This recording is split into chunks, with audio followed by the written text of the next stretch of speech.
তোমরা সকলেই জানো যে আরআরবি এনটিপিসির গ্র্যাজুয়েট লেভেলের এক্সামিনেশনের ডেট কিন্তু আউট হয়ে গেছে, অর্থাৎ 5ই জুন থেকে তার পরীক্ষা শুরু।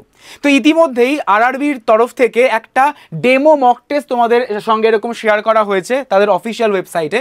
এই জাস্ট এইরকমই কিন্তু একটা ইন্টারফেস তোমরা পরীক্ষার হলে পাবে। ঠিক এখানে তোমরা তোমাদের আমাদের রোল নাম্বার এবং পাসওয়ার্ড দেবে। পাসওয়ার্ড দিয়ে যখনই তোমরা সাইন ইন করবে, সাইন ইন করলে তোমাদের জাস্ট ওপেন হবে কি, জাস্ট ওপেন হবে এইরকম একটা ইন্টারফেস।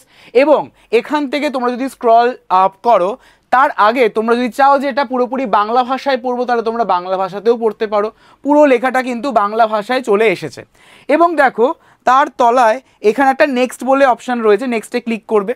নেক্সটে ক্লিক করলে দেখবে এখানে লেখা রয়েছে চুজ ইওর ডিফল্ট ল্যাঙ্গুয়েজ, মানে তুমি প্রশ্নটা ঠিক কোন ল্যাঙ্গুয়েজে পেতে চাইছো। তো সেখান থেকে তুমি ল্যাঙ্গুয়েজটাকে চুজ করো। সাপোজ ধরো তুমি ইংলিশে পেতে চাইছো, বাট পরবর্তীকালে তুমি কিন্তু এটাকে বাংলাতেও ট্রান্সফার করতে পারবে। এখানে দেখো একটা চেক বক্স দেওয়া রয়েছে।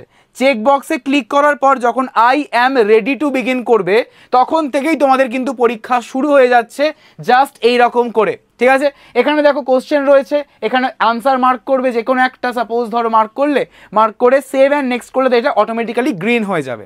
সাপোজ ধরো তুমি কোনো একটা প্রশ্নতে তোমার একটা কনফিউশন রয়েছে, তো তুমি এটাকে করতে চাইছো কি, তুমি এখানে করতে চাইছো যে আমি এখন এটা অ্যাটেম্প্ট করবো না, এটা অ্যাটেম্প্ট করবো ঠিক পরে।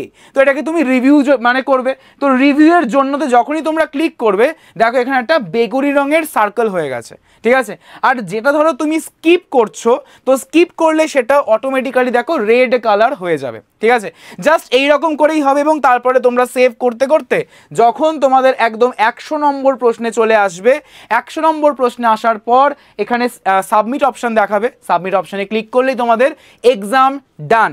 তো এইভাবেই তোমাদের কিন্তু পরীক্ষা হতে চলেছে।